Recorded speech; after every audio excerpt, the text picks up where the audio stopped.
Hello everyone, welcome to Arabic International Academy. I'm your lecturer Hanin Al-Asadi and this is Sophomore Rhetoric lecture. In this lecture, we will work on the definition of rhetorical writing, features and tools to achieve rhetorical writing, fields where you can apply it, and a short example of it. So let's start.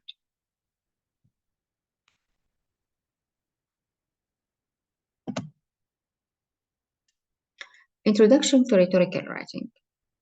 You have the slides in front of you. I will provide a brief explanation to it, and sometimes I would give examples so you could understand it more.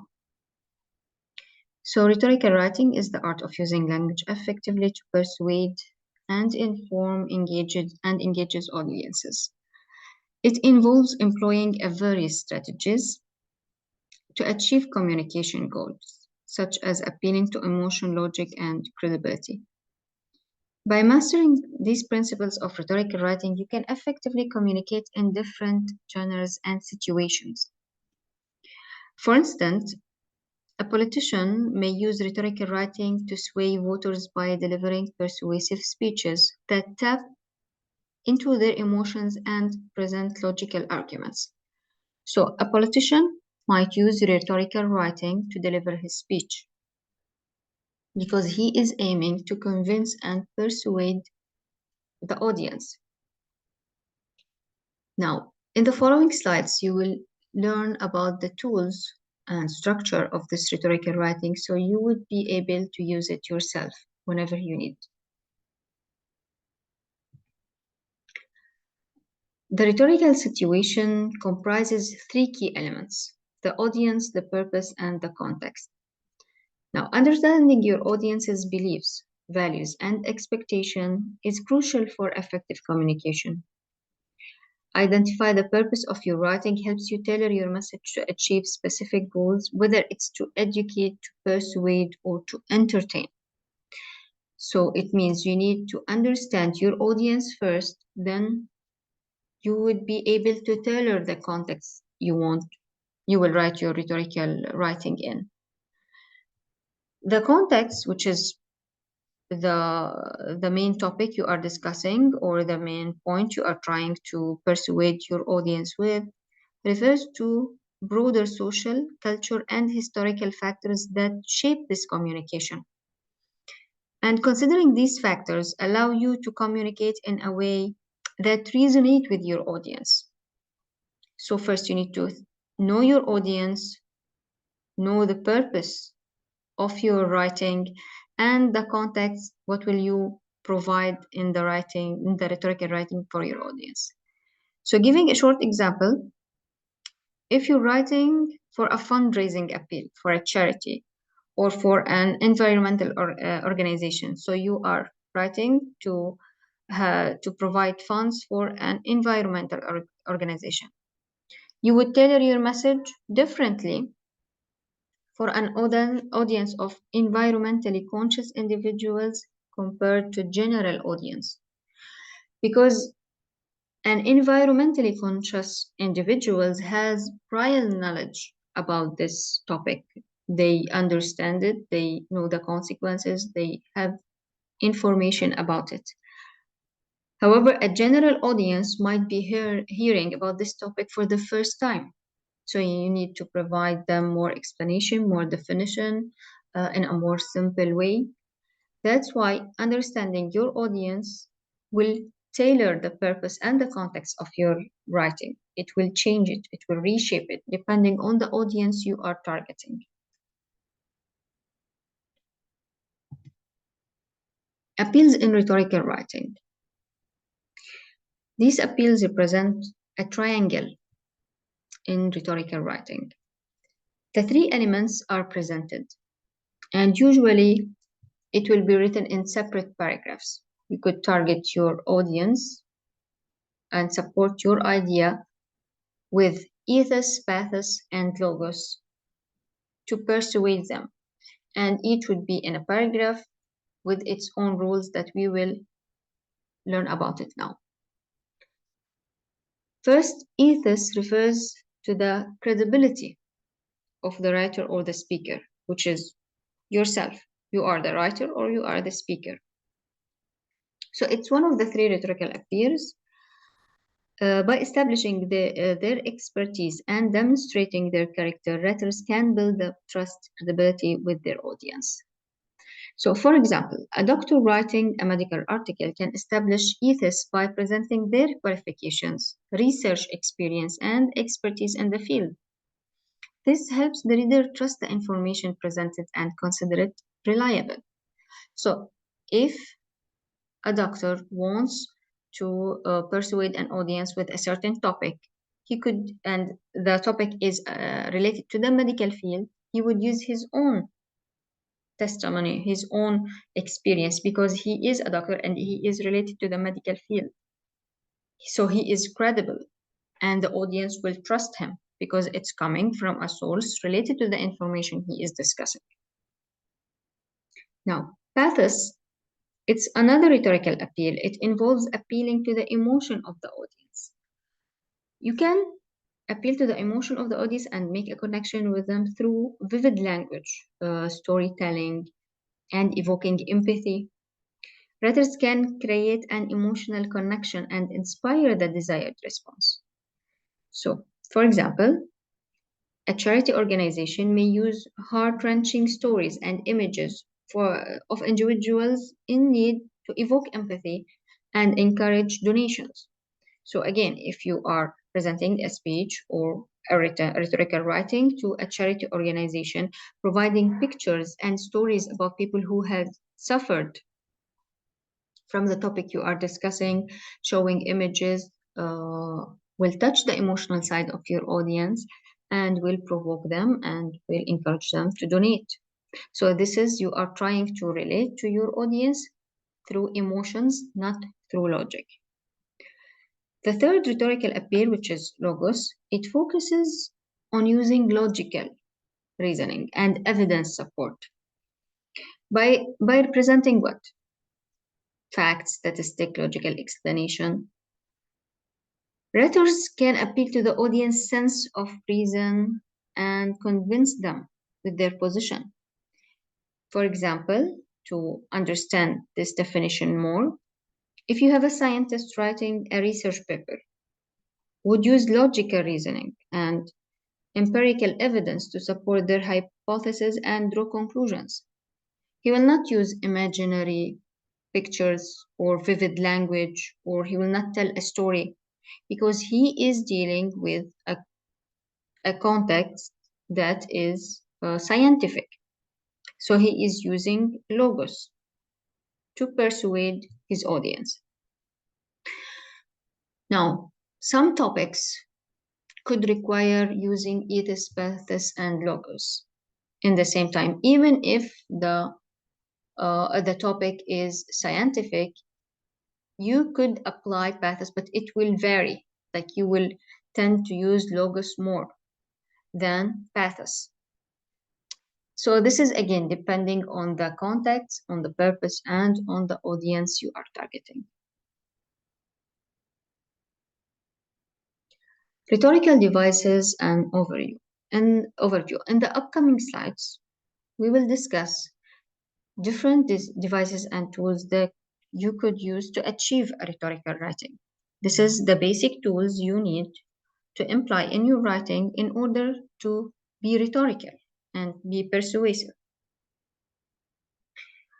So rhetorical devices are linguistic tools that enhances the impact and effectiveness of your writing.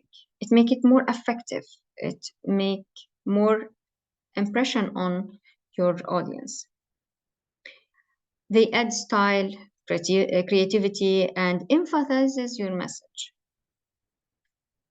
Some common rhetorical devices include metaphors, similes, alliteration, parallelism, and repetition. Now, we will explain a little bit of each and might give an example so it would be more clear. So metaphors and simile create vivid imagery and help readers visualize abstract concepts. So if you are talking about something that they have never seen, they have never witnessed, Describing it vividly will let them live the situation, feel it, and this will give more impression on them than just hearing about it. Alliteration adds rhythm and musicality to your writing. So this is using words that rhyme together or have same sounds but different meanings. This will grab the attention of your audience. Avoid boredom. Parallelism emphasizes similarities or contrasts between ideas, while repetition reinforces key points and makes them more memorable. Now, an example of Martin Luther King Jr.'s famous speech. He had a famous speech. I'm gonna provide 3 short quotes from it, and you will see how the use of strong metaphor would affect an audience more than using simple direct sentences. So he said, I have a dream. This is strong words, powerful words that grabs the attention of the reader. And also he said, the chains of discrimination. Instead of saying there is a lot of discrimination in the world, no. He described that discrimination, it's, as a metaphor, has chains, which is in reality it doesn't. But by saying this, he demonstrated that discrimination has a starting point and it is a series of actions or a series of behaviors. It's not one simple thing. So it gives a strong impact chain of discrimination. And also he said the sweltering heat of injustice. He added heat, sweltering, descriptive word to injustice to make an impression, strong impression on the struggle of civil rights that they had at that time. So this use of linguistic tools would help you persuade and leave a long-lasting impression on your audience. Now we're gonna move to the structure of rhetorical writing. How would you structure your writing? It's like any other form of writing. You have an introduction, paragraphs, and body paragraph and conclusion. In rhetorical writing, introduction is very important because it sets the tone, captures the reading attention, and it provides a compelling opening that hooks the reader and creates interest in the topic. Now, the most part of the introduction and most important part is the thesis statement. It is a concise and focused sentence, presents the main argument or claim of your writing, and it acts as a roadmap for the rest of the piece. It will guide the reader and maintain his focus. Crafting an effective thesis statement ensures that your writing remains coherent and avoids straying off topic. For example, in an essay about the benefit of exercise, a strong introduction might begin with this way, with an intriguing statistic or a personal anecdote. Anecdote is a story that you have passed through or you know someone that passed through it. So it's just like a story, not a statistic or real data. Then it would be followed by a clear thesis statement that highlights the positive impact of regular physical activity.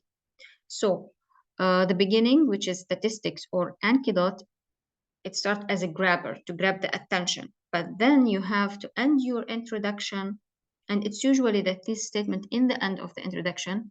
It would be clear. It holds the clear idea you want to persuade your audience with or you want to discuss, and it will highlight, it will be as a guideline and highlight for your body paragraphs. So again, in the related to the physical exercise, benefit of exercise, the thesis statement could be about the positive impact of regular physical activity. So your reader will expect in the following paragraphs for you to talk how it impacts positive. What is the positive way that it would have an impact on your life? We will move to the body paragraphs, which is also very important. So body paragraphs provide supporting evidence and develop the main argument because you want to explain more about the topic you have presented. You want to convince them. You want to provide, you want to appeal to, again, to ethos, pathos, and logos through the body paragraphs. So each paragraph should have a clear topic sentence that relates to the thesis statement. This is very important. So each paragraph will deal with a topic, different topic from the other paragraph, but all topics will be related to the thesis statement. Use transitional words and phrases to create smooth connection between ideas and maintain coherence. Ensure that each paragraph contains evidence, example, analysis to support your claim and strengthen your argument.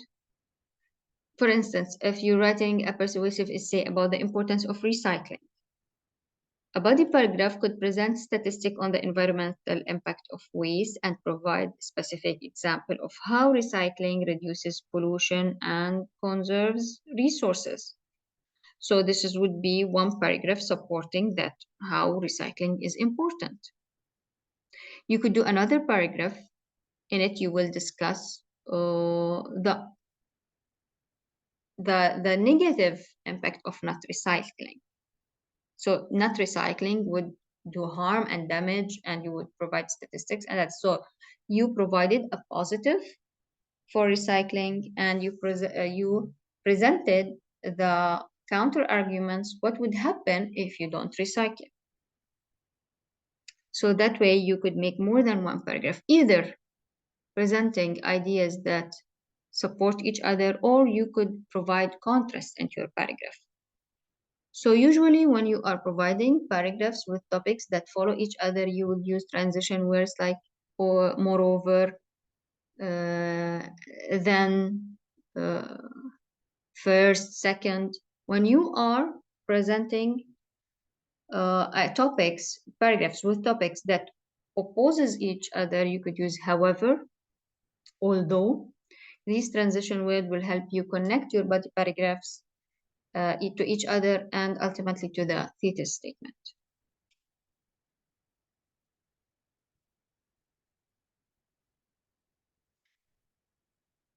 Now, counter-arguments and refutations. What is counter-arguments and refutations? Counter-arguments when you have ideas opposing to another idea. Refutations involve countering this opposing point of view with well-reasoned argument and evidence. So again, acknowledging counter-arguments will strengthen your writing by demonstrating awareness, by demonstrating that you have worked on your topic, researched it, you have considered different point of views. You're not biased to your own point of view. And you will anticipate what might your readers or audience think about, and you will discuss it. Thus, this will show your audience that you are aware of the topic completely. And any idea that they would have in mind, you will discuss it and present a refutation to it. Again, this would help you to prove your own point of view. So, to give a more clear, simple example, imagine you're in a debate about legalization of a certain substance to be used in medicine. But this substance, this chemical substance, could lead to drug abuse. Some people could be abused by it or abuse it in a wrong way. So you have a debate. You need to provide whatever your point of view is. You have to support it, and you have to discuss the opposite point of view. And in this case, you would have a study to demonstrate the potential benefits of regulation and also the harm of using it.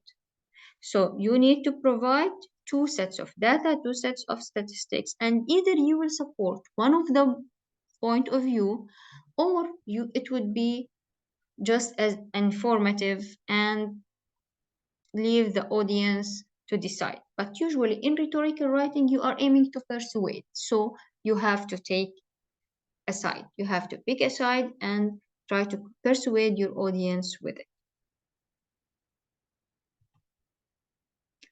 Effective use of evidence. Now, to persuade the audience, as we discussed in the previous slide, you need to provide evidence for them, especially when the topic could be supported by statistics and researches. So strong rhetorical writing depends on the credible evidence and supported arguments and claims. What does it mean, credible evidence? It means trustworthy. Evidence that is true from a reliable source that your audience can access, can trust the source that it's coming from.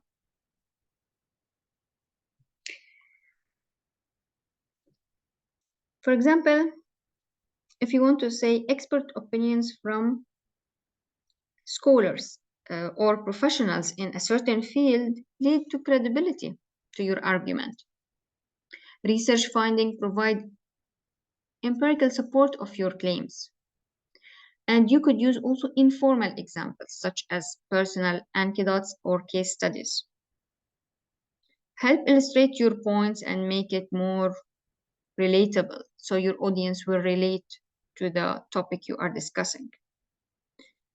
So let's say when arguing for the benefits of a particular educational approach, you are discussing an educational topic. You could cite research studies, expert opinions from educators, from professors, school principals, from the dean, from the dean of a college, from the school teachers. So anyone related to the educational field, you can use him as a source of information, or you can cite his studies, his researches, wherever, because you are getting a reliable source that is related to the topic you are discussing. These are examples of successful implementation. You will not get a quote from a doctor in a medical field while you are discussing an educational approach. That's what is meant by credible evidence. It's not just any evidence. You need to have credible source giving you this evidence.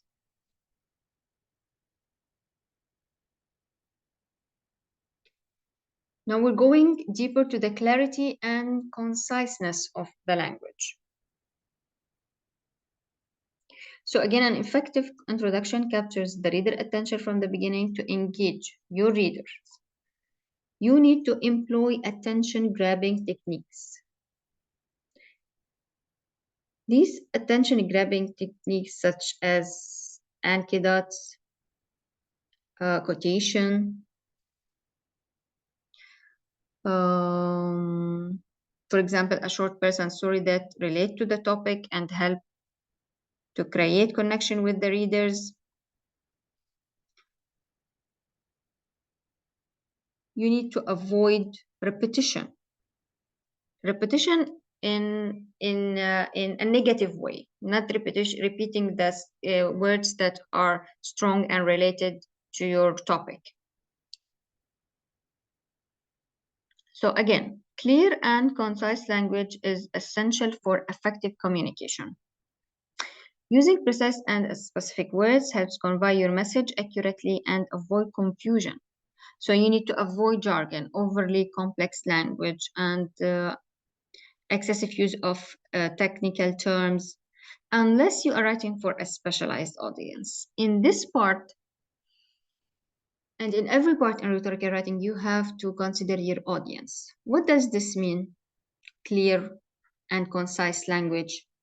It means it depends on the audience. If you are having a specialized audience that already have information about the topic you are discussing, have deep knowledge about it, you are allowed to use complex language and technical terms. But if you are talking or addressing a general audience that part of this audience might have never heard of the topic you are discussing or trying to persuade it with, you need to avoid jargon and complex language. You need to use easy words. You need to use simple words to reach. And sometimes, if your audience is a mix, you have to create a balance. So, for instance, instead of writing utilize, you can use the simpler word use. And instead of saying the majority of individuals, you can say most people.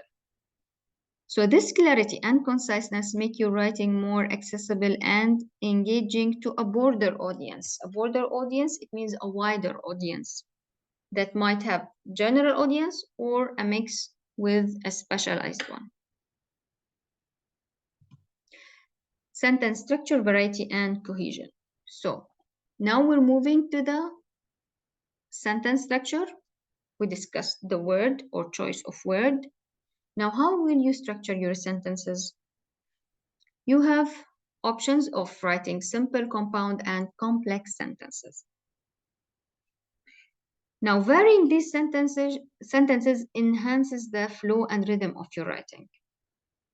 Let's discuss each one. For example, simple sentence consists of a single independent clause and are effective for conveying straightforward ideas. You are saying what you want clearly in a short sentence structure, like only subject, object, and the verb.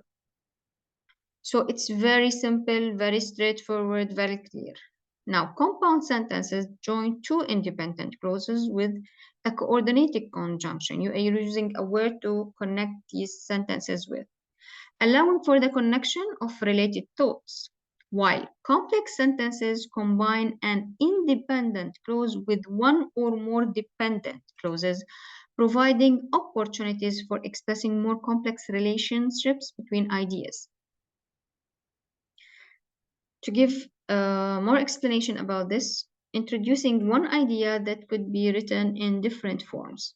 For example, instead of using only simple sentences like she ran, she jumped, she laughed, you can vary the sentence structures. You can say what? You can say she ran, then she jumped, and at the end she laughed. This made the sentence more complex. Now, additionally, ensure the sentences are logically connected to maintain coherence. Use transitional phrases like however, in contrast, or on the other hand. This is to establish smooth transition between the ideas and paragraphs. So here is to ensure that your sentences are varying between simple, compound, and complex, and also to connect your paragraphs with transition words to provide smooth transition. Smooth transition, it means that the audience will understand why did you move from this point to this point. Are these points connected to each other, like completing each other, or you are providing an opposing view when you are using in contrast of, for example. Or however, then the audience will prepare that in this paragraph, he will read about an opposing idea because you use the words however or in contrast. While when you're using additionally, moreover, the audience will be prepared to receive a new paragraph that is completing the idea above it.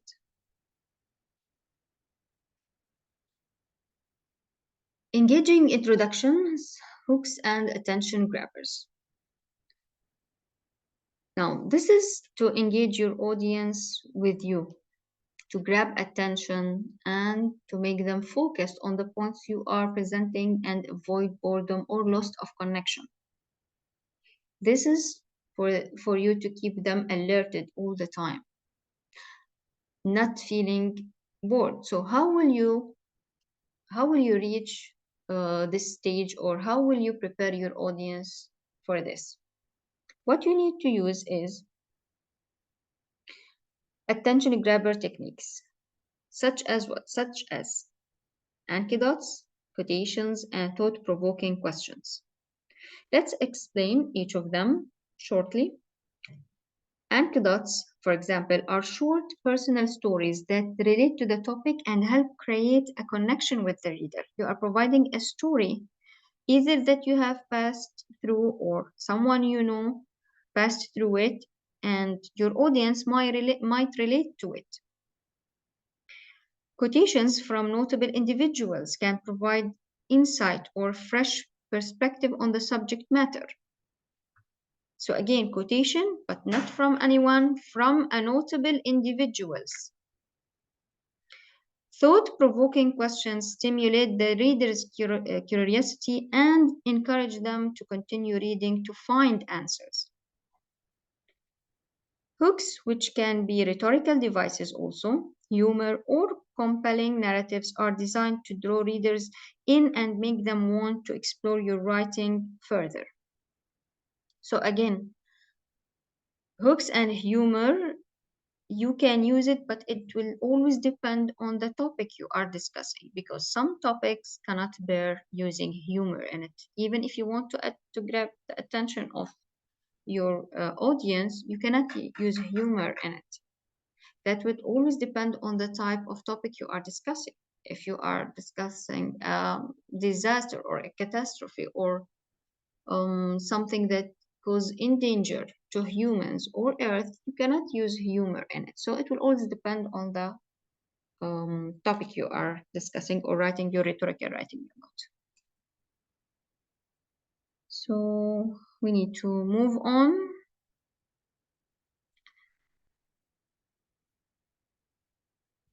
It's essential to tailor your introduction to the specific audience and purpose of your writing. How will you do that? You need to consider the interest, the knowledge level, and expectation of your readers to craft an introduction that resonates with them.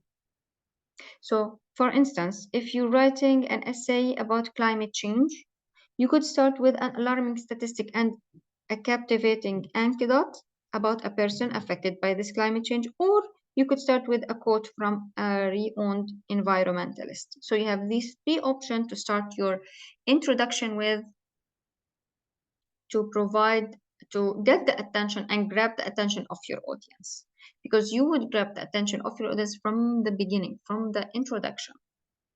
Either you will grab their attention or you will lose it. Strong conclusions, summarizing and leaving an impression.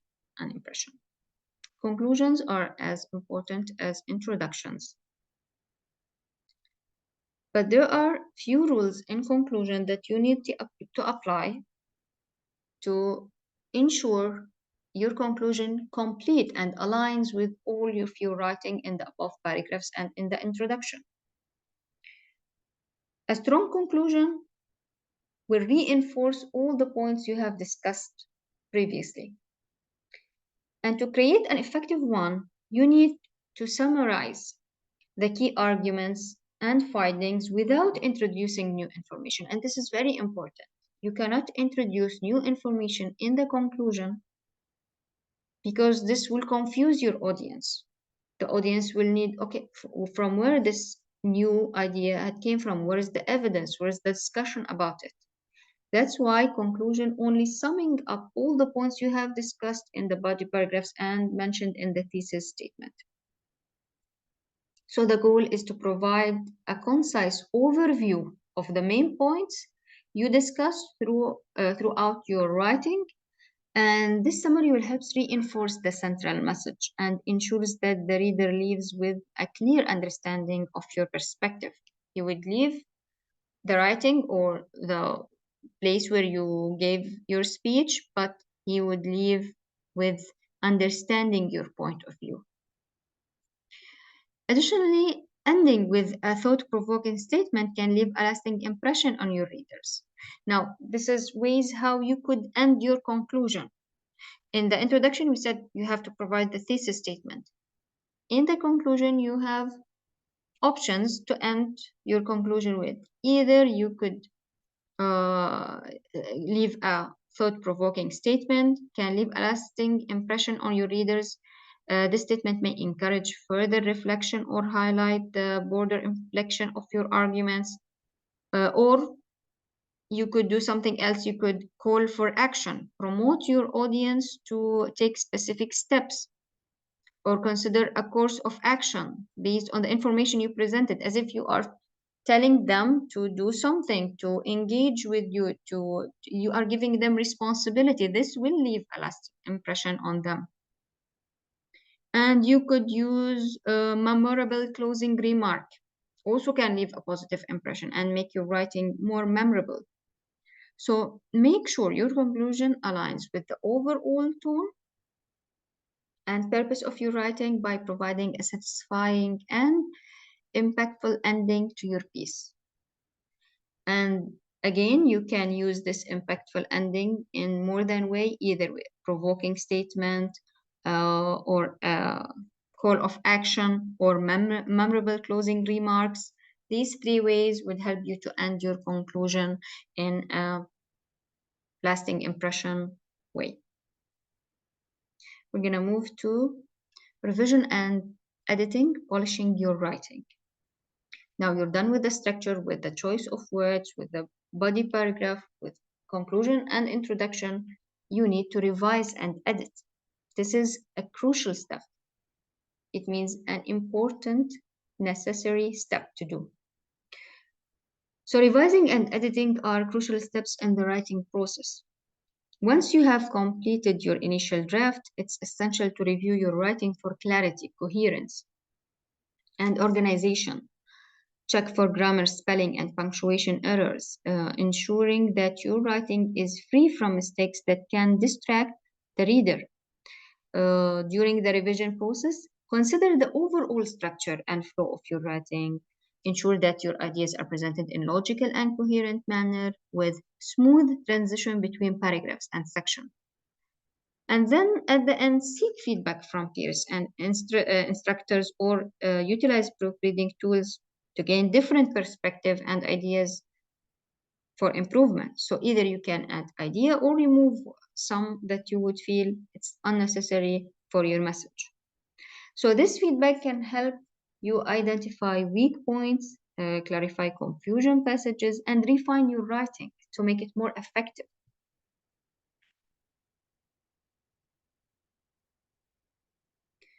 Moving on to an important part about what type of writing you would use for your rhetorical writing. We're gonna start with the academic writing, which is a very formal type of writing. It requires formal tone and adherence to specific guidelines.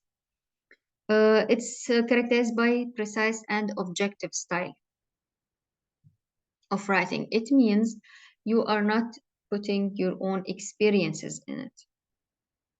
You are incorporating external sources, proper citation. You are giving credit to original authors and avoid plagiarism.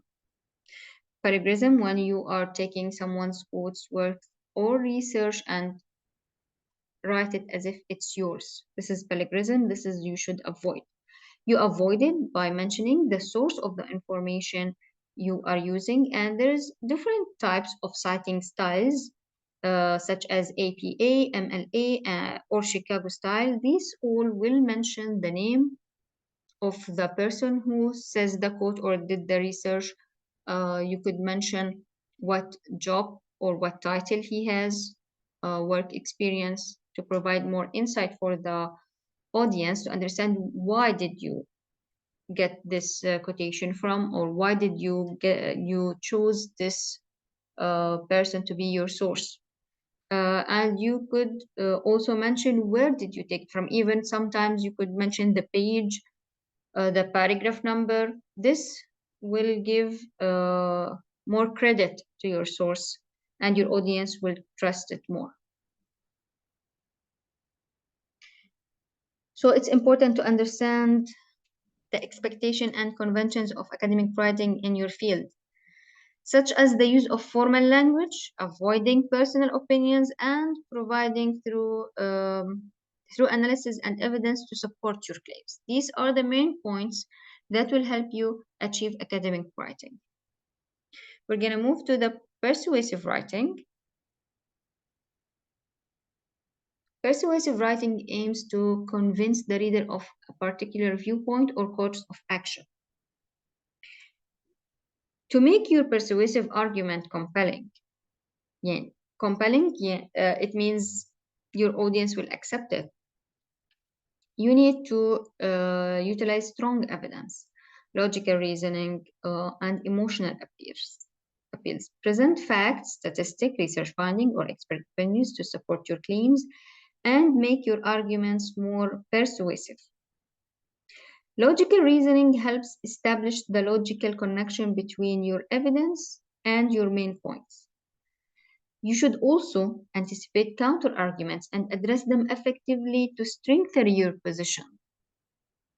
This acknowledging opposing viewpoints and counterpoints to demonstrate your understanding of the subject matter, to prove to your audience that you have done your work, you researched your work, you know different points of view, and you are trying to convince them with yours.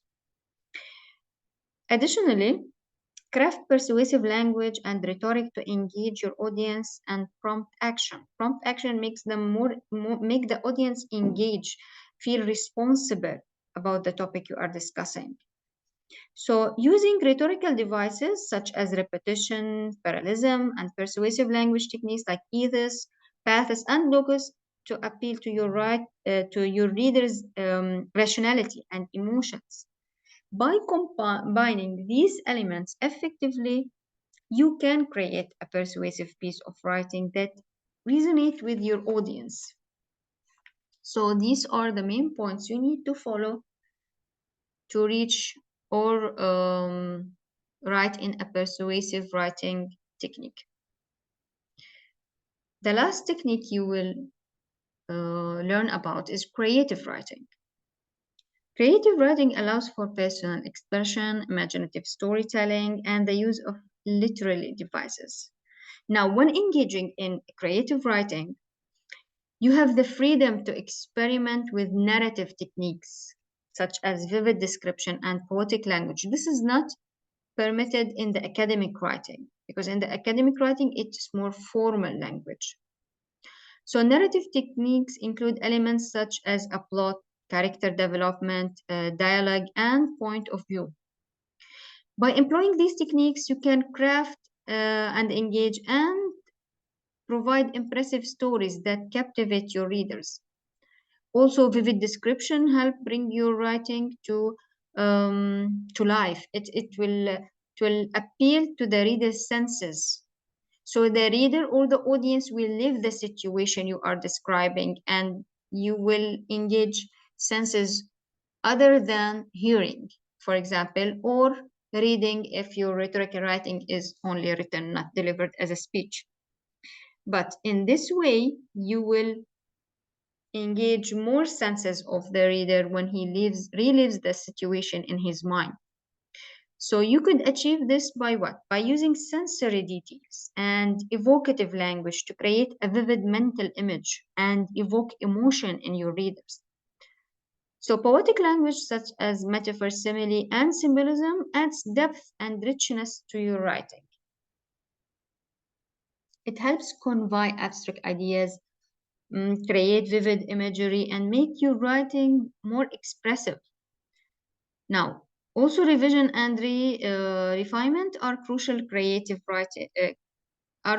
for creative writing, because reviewing and polishing your work to enhance the impact and effectiveness will let the audience be persuaded by more and have lasting impression on them. Make sure there is coherence and consistency of your narrative, ensuring that each word and sentence contribute to the overall story that you want to tell. Your choice of words need to be related to your topic. So these techniques you can use in creative writing. Again, it's allowed to use vivid imagery. You can use poetic language. You have more freedom than academic writing. because here you are appealing to the emotions of the audience.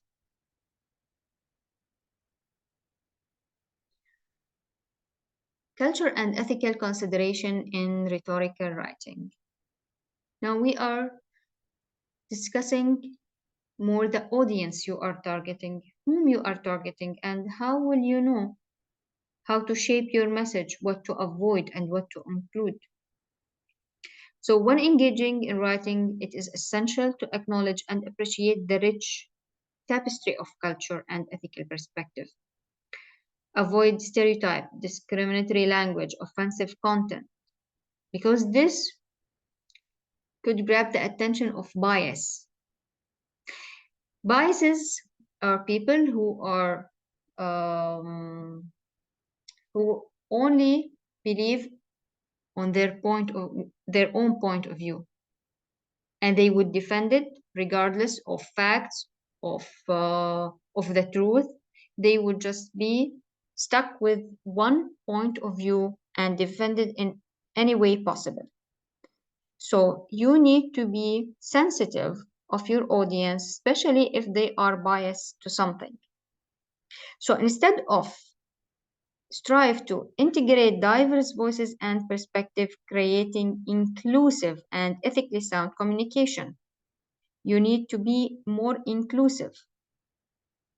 This involves actively seeking and representing a range of viewpoints. The more viewpoints you are having in your rhetorical writing, the more diverse you are.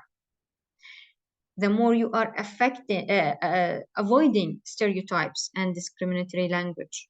So you need to have more than one point of view, and you need to discuss it and refutate it.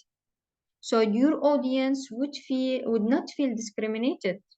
You will not feel that you are only biased to your own point of view without considering others' points of view. So giving an example of this, if you are writing a piece about a particular culture, take care to avoid generalization and portray individuals from that culture as monolithic entities.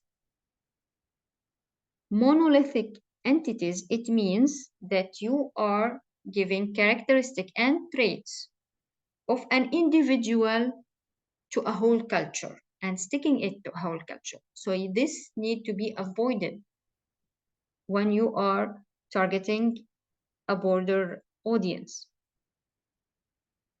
Instead, what you should do, you should showcase the diversity within that culture. You need to highlight different experiences, different perspectives, and this could involve incorporating personal stories. You could get different personal stories that represent different traditions in the same culture or different points of view in the same culture. And also you could get expert interviews to present a multifaceted view of the topic. So what is important is to provide more than one point of view, and at the same time use this to prove your own point of view. Visual rhetoric utilizing images and graphics. Now, rhetorical writing, whether it's a speech or something to be read, it appeals to the visuality of your audience.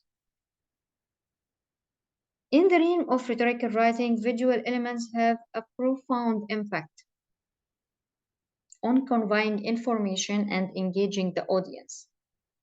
These elements encompasses images, charts, graphics, infographics to enhance understanding and engagement, because your rhetorical writing is beyond words. You can add visual charts, visual graphs, visual images to enhance your writing and to have a stronger impression on your audience.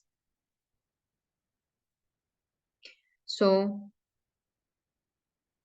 providing, for example, if you provided pictures or images or charts, you need also to provide captions and annotations.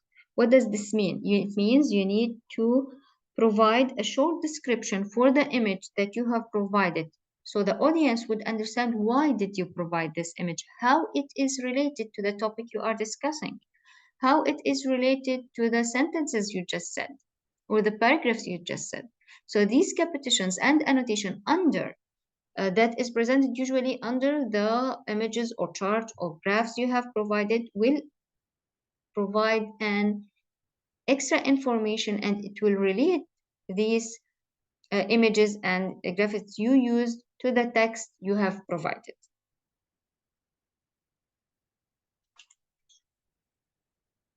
So when presenting a statistical data in a research paper, including well-designed graph or chart can significantly improve comprehension and give more information. So the visual representation makes complex data more accessible and memorable for the audience. Now, the audience will remember what you said because of the images and graphics you presented.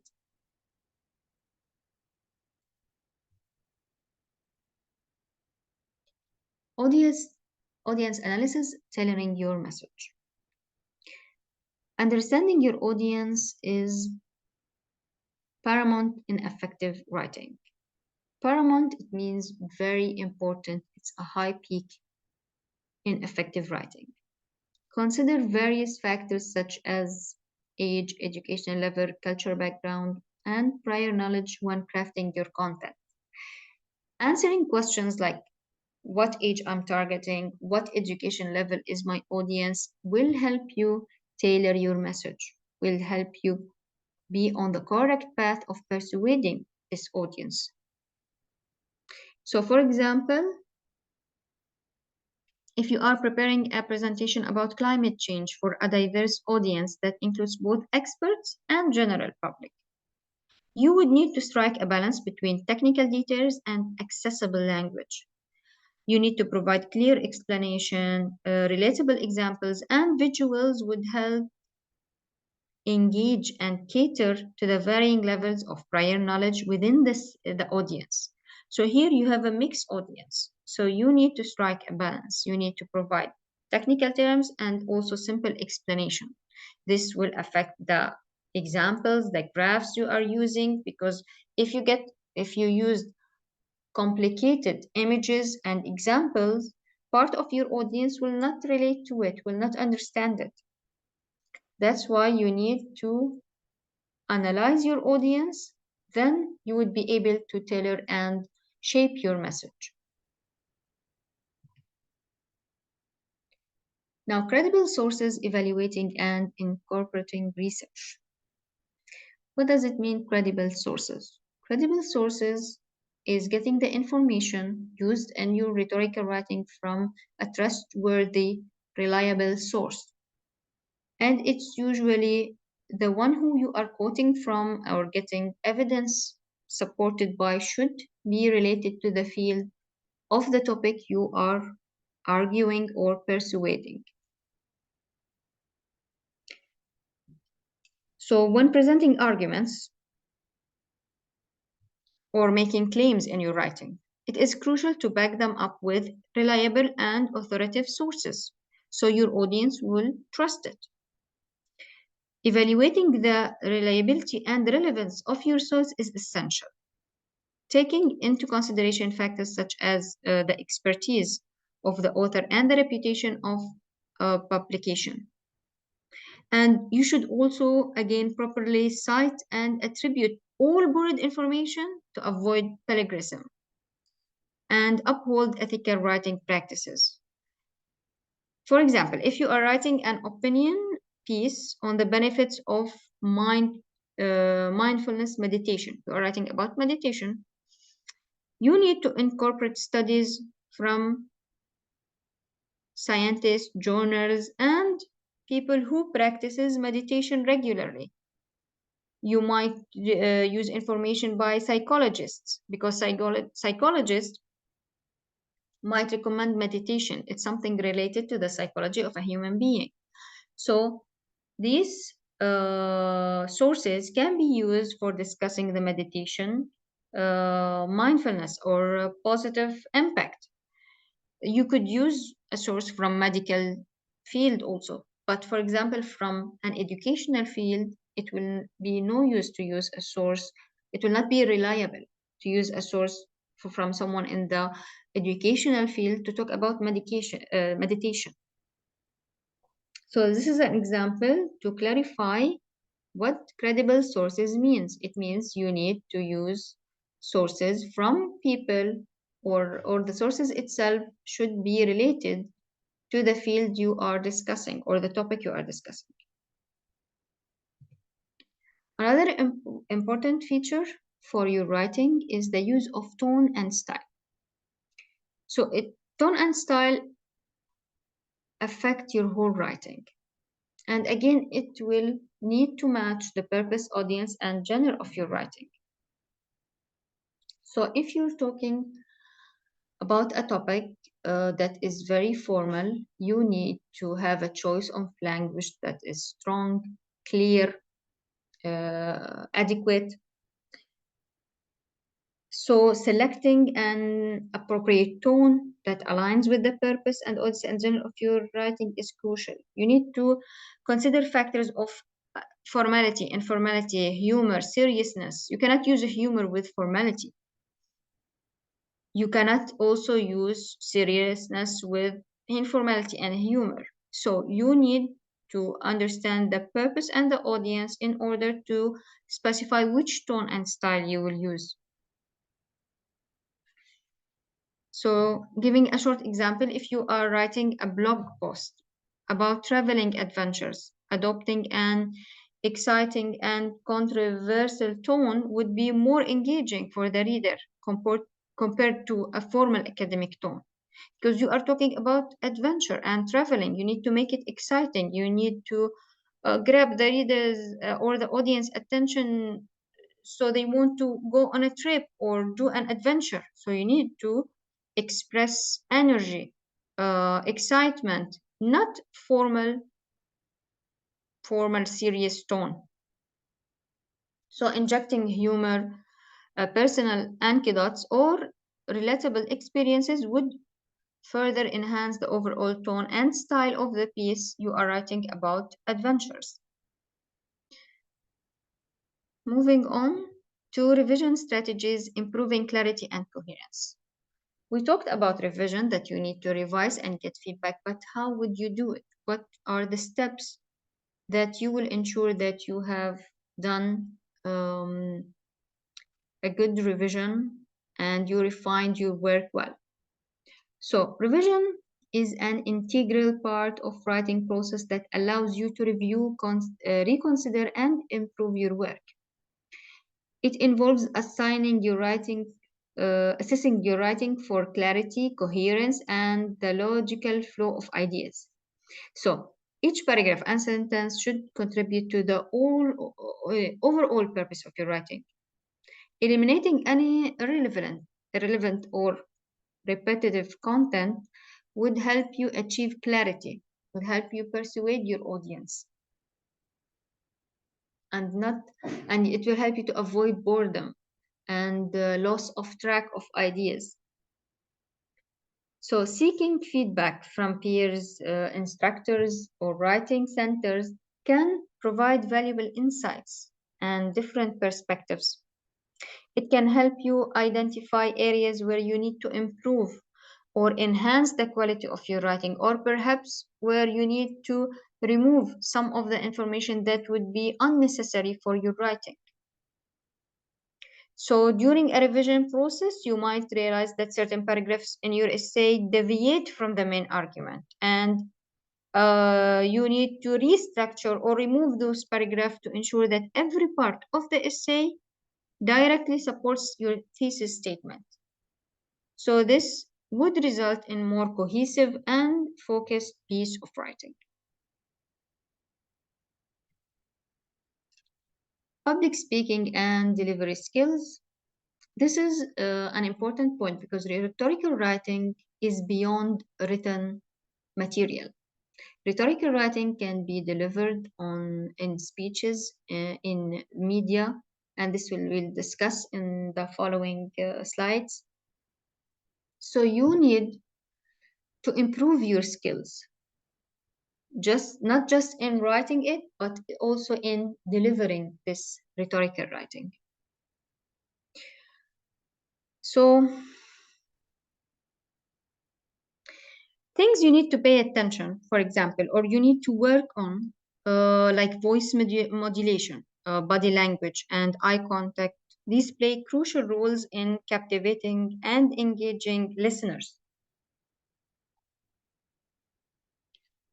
Practicing and preparing your presentation always make you confidently articulate your ideas. So practicing is very important. This is a way to practice your delivery skills or enhance it. And it will also maintain audience interest and convey your message with clarity. So, for example, if you are delivering a persuasive speech on environmental conservation, your voice tone, gestures, and eye contact can significantly enhance your persuasive power. Like, for example, if you want to assure about a certain point, at this point you could make your tone higher. Or sometimes if you want to grab the empathy of or evoke the empathy of your audience, you could lower your tone. So the tone, your voice modulation, your hand gesture, if you want to emphasize on something, you could wave your hand, you will grab their attention again, you will make them more focused with you. These are all tools that you need to practice when delivering your speech or your rhetorical writing.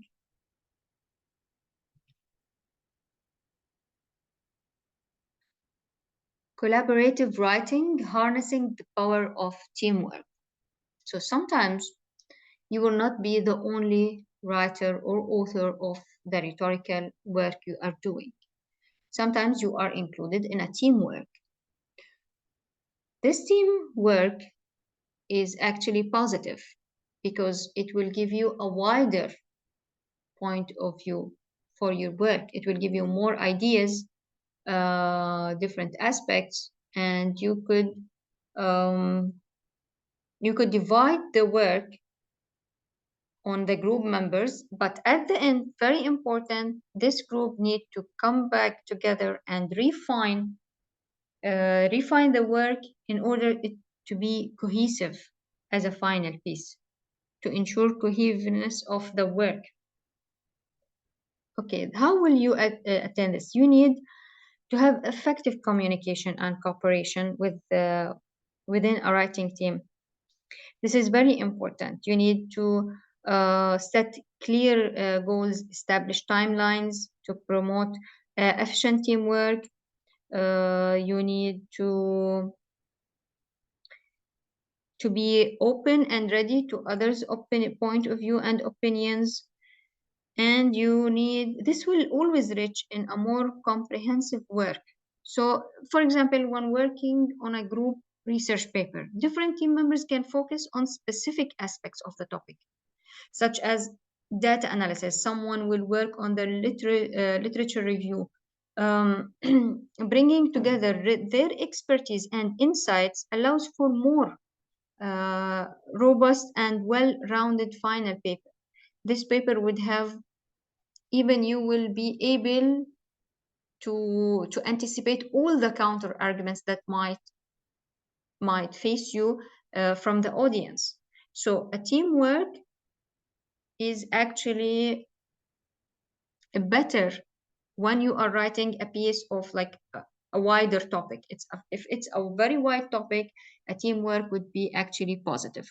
But of course, most of the time, you would be the only author or writer of the rhetorical writing itself. Ethical argumentation, building trust and respect. So this requires open-mindedness and willingness to acknowledge and address counter-arguments truly. Because as we mentioned, counter-arguments are opposing ideas. So you need to have an open mind to discuss this and supporting your claims with well-researched evidence and avoiding misleading or deceptive tactics are essential for maintaining ethical standards. Striving for ethical conduct in your rhetorical writing builds trust with your audience and contributes to a more constructive and respectful discourse. So, being ethical, especially with the sources you are supporting your writing with, will build trust between you and the audience, and ultimately you will be able to persuade your audience with your topic. So, for example, when presenting an argument in favor of a particular social policy, acknowledging counter arguments and addressing the opposing point of view with logical reasoning and evidence will demonstrate ethical argumentation, because your audience would feel that you have covered different points of view with ethical and credible evidence. So engaging a respectful dialogue. Your words should be respectful. Even for the counter arguments or the opposing point of view, you need to be respectful in your language. And you need to acknowledge valid opposing viewpoints, showcases in honesty, and fosters meaningful conversation. Your words should be meaningful, respectful. You need to be honest, because the audience will sense all of this in your writing, and it will play a huge role in persuading your audience or loss of connection. Cultural rhetoric, considering culture contexts. Now, cognitive biases can influence the way information is processed and interpreted. Cognitive bias refers to a systemic errors in thinking that occur due to our brain's tendency to simplify information processing. So these biases can lead to distortion and irrational judgment. So, for example, to make this more clear, confirmation bias is the tendency to search for, interpret, or remember information in a way that confirms one's pre-existent beliefs. What does this mean, pre-existent? I believe in something and I don't want to change it. I'm not ready to change it. So all of the ideas and the way I will process the new information that is given to me, I will process it in a way that I will make it suitable for what I believe. And this is wrong, because this will affect the purpose of rhetorical writing. You will not be able to persuade the audience. You need to use a better tactic than this, and you need to avoid biases. You need to avoid the audience trying to analyze the information in a way suitable to what they believe in. You need to work on this point by supporting your point of view with clear, valuable evidence, so the audience would set him being biased aside and try to accept your information or accept your point of view. Now, availability bias is the tendency to rely on immediate examples or information that easily come to mind when making judgment or decisions. It's important to be aware of these biases because they can hinder our ability to think objectively and make sound judgments. Even yourself, you need to set what you believe in aside, especially when you are discussing a new topic or a topic that might a broader audience have different counter arguments on it. So you need to set yourself aside and discuss it logically without letting your own emotions and ideas affect the way you are researching and writing and trying to persuade your audience with. So what could you do to counteract biases? Now, this is important. How would you deal with biases? It's crucial to present balanced perspectives and provide diverse evidence. This is very important, diverse evidence, because this means considering multiple viewpoints, acknowledging different opinions, and incorporating a wide range of evidence from various sources.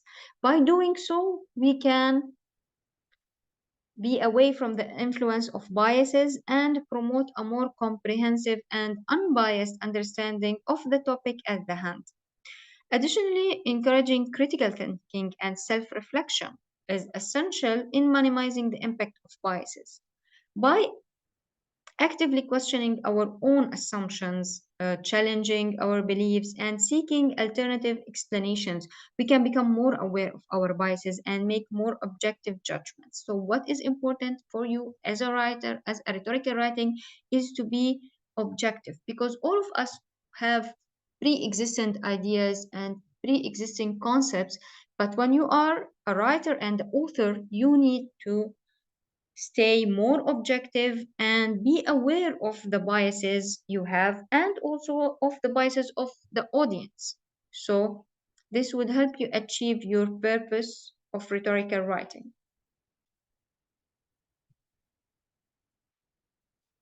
We're almost heading toward the end, at the end, there will be a short example to show you how you could apply rhetorical writing in. I will discuss it later. But for now, we will discuss visual design enhancing credibility and impact. You need to pay attention to the visual design of your written material. So you need to use appropriate font style, size, and colors for it to be more readable and for it to be more memorable and interesting for your audience. You need to incorporate headings, subheadings, and bullet points to organize information, utilize visual hearsay to emphasize key points, and improve overall visual impact. This is very important especially in the media platforms that are now used widely, more than books and more than television or newspaper.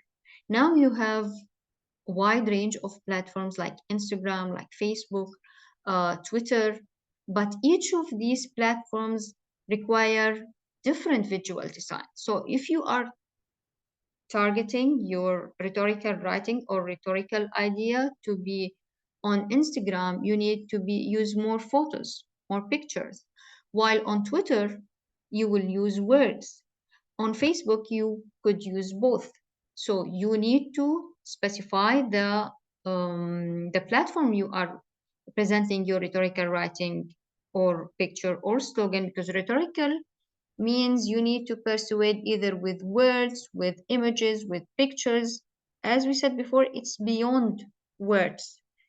You need to study the platform you are presenting your information in order to specify which visual design you will use. How will you present this information, and how you will persuade your audience.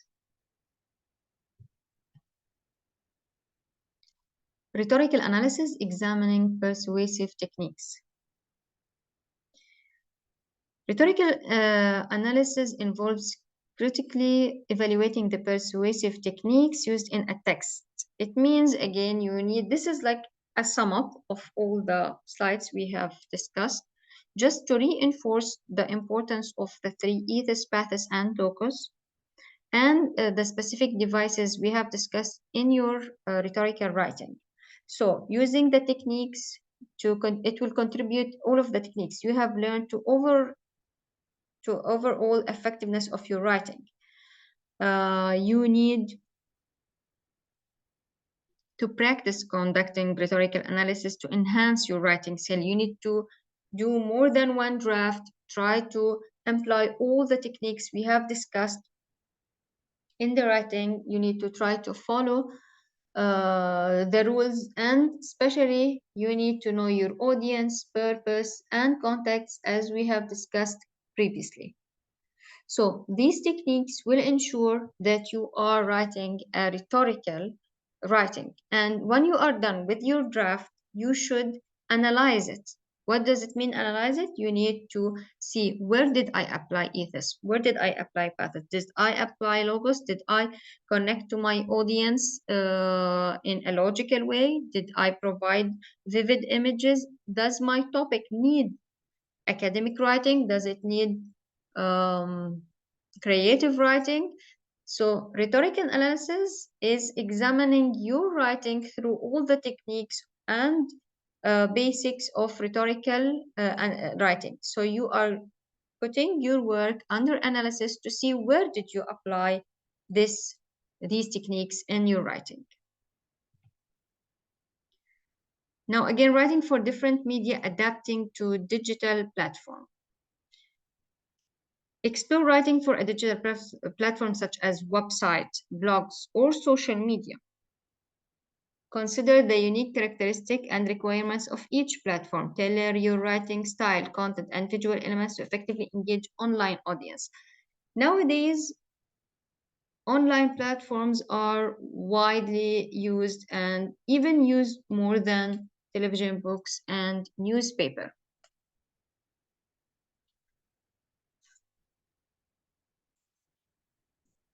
So understand the impact of digital media on rhetoric and adapt your strategies accordingly. Again, as we mentioned before, you need to understand the platform you are presenting the information on and tailor your message and the shape of your writing according to it. Cognitive bias, recognizing and addressing biases. Now,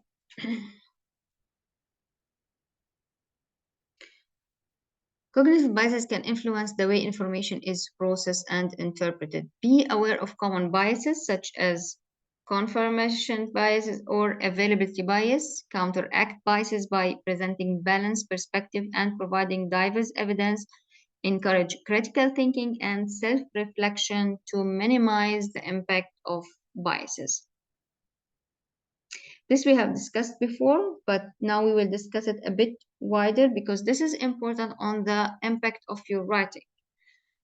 An audience, if it felt that he's being subjected to one point of view which is opposing to his own, it will make him not accepting that point of view and stick with the one he has already, with the one that influenced him already.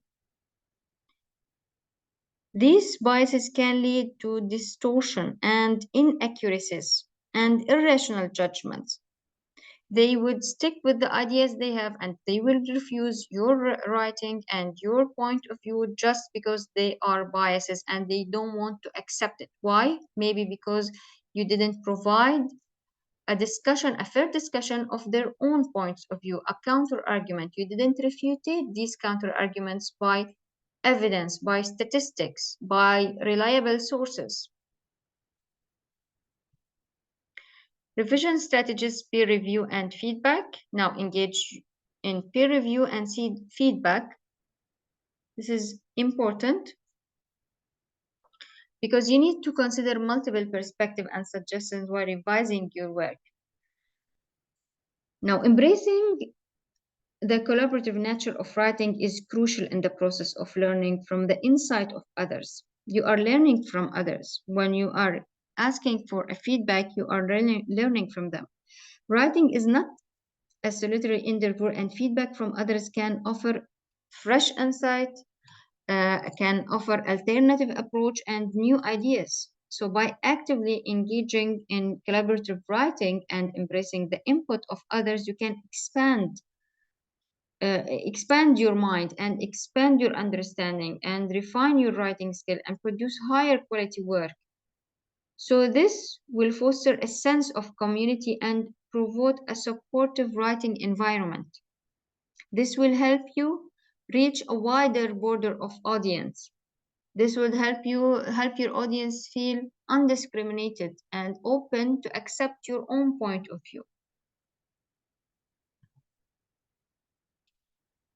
Now we've done with all the techniques and features of rhetorical writing. We've discussed the platforms that you could apply your rhetorical writing in or present it on. Here we will discuss the application of rhetorical writing. So where you could use this rhetorical writing, or for what you could use it. Public speaking. So these are areas where rhetorical finds its application. It means you can apply it, and you would see that it applies in various types of aspects in our life. So we're gonna start with public speaking.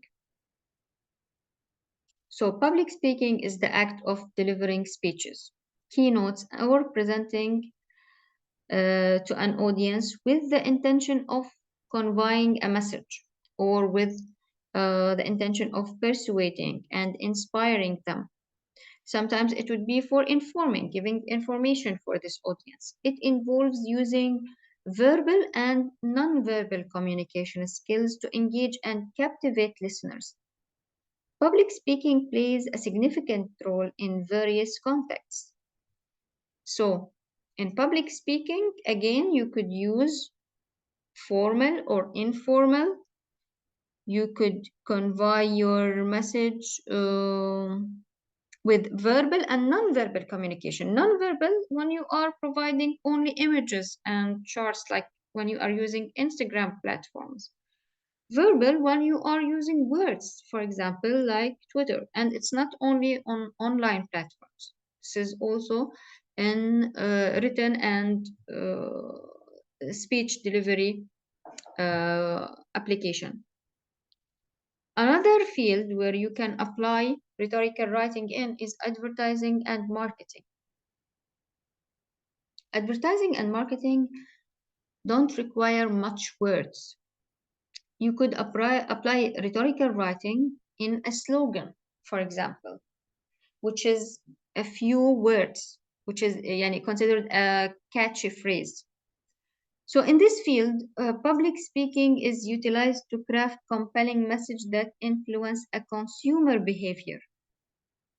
Through persuasive presentation, marketers aim to communicate the value of a product or service and convince audience to make purchasing decisions. This could be through ads, through a catchy slogan for the product you are trying to convince your consumer or audience to consume and buy. So here you are using rhetorical writing, but in a very short and direct way. Political discourse. This is used to shape the public opinion also, rallying support and advocating for policy changes. For example, politicians use speeches and presentation to articulate their ideas, to connect with voters and mobilize communities towards specific social or political goals. It means they could influence the audience to push a certain idea or a certain agenda. This is used by political discourse. So rhetorical writing can be applied to convince the people to support an idea, or to support a new movement, or to support a new law.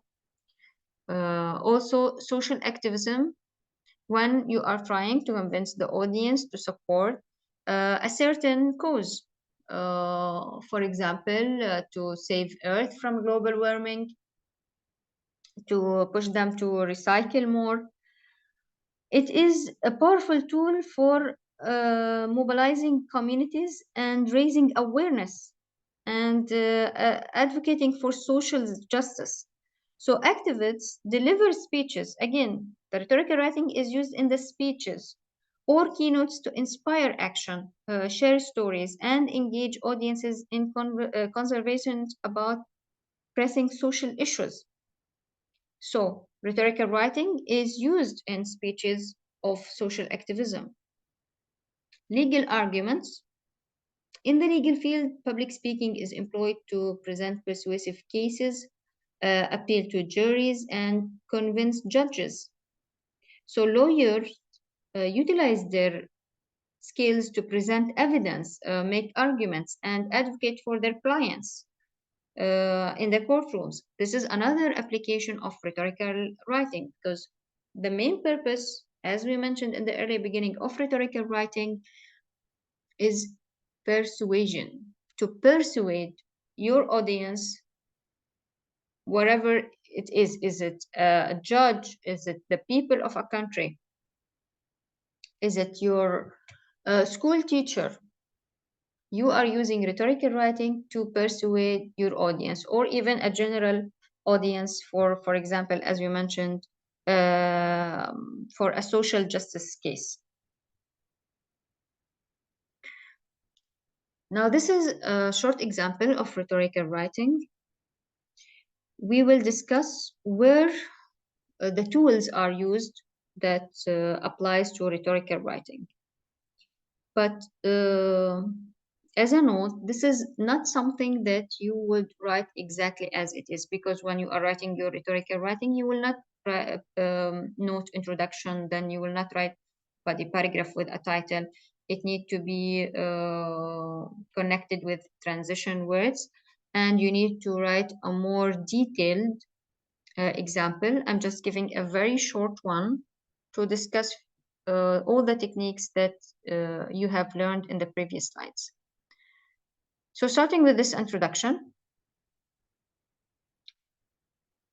we need to discuss what did the author use in it. So in the introduction here, the Earth is facing a grave and imminent threat. So he is talking about global warming. This is a social case. And this would have a general audience, not a specialized one, because this case concerns all human beings on Earth. So this is a broader audience. As you see, the main point in the introduction should be the thesis statement, and you can find it from starting. It's important to use a persuasive language to raise awareness till the end solutions. This is the main point, or the main idea of the writing that we will discuss in the following paragraphs. So this is the thesis statement that conveys the main idea, and it is the use of persuasive language to raise awareness. So in this case, the author might be talking to other activism, and he is teaching them how to use persuasive language to raise awareness of the public in general. This is the body paragraph 1, and it appeals to emotions. When we say it's appeal to emotion, we will expect vivid images, we would expect metaphors. So we can see here he used the beautiful ice mountains melting away, animals struggling to survive, the terrible damage caused by extreme weather events. So these are all using adjectives to describe what the effects of global warming and how it's impacting our lives and other creatures like animals. So appealing to the emotion of the audience. In body paragraph 2, he's using facts and logic. He is using scientists as a credible source. So scientists have gathered a lot of evidence to show that global warming is real and serious. Rising sea levels, intense heat waves. These are all real facts that most of the audience would have experienced. And he used the scientist as a reference, a credible source. So again, here it's connecting to the logic of the audience by using statistics, by using reliable sources, by using the effects of global warming on Earth. Now, body paragraph 3 is shared values and responsibilities. Here he is connecting to the audience, but by making the audience part of what's happening and part of the solution. He is inviting everyone and motivating them to participate in convincing others about the impact of global warming.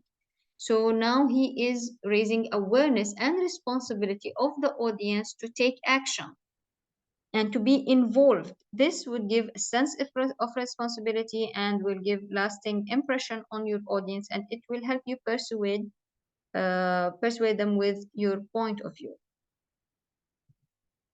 Now, moving to the conclusion, as we mentioned before, the conclusion should have no new ideas, as you see here.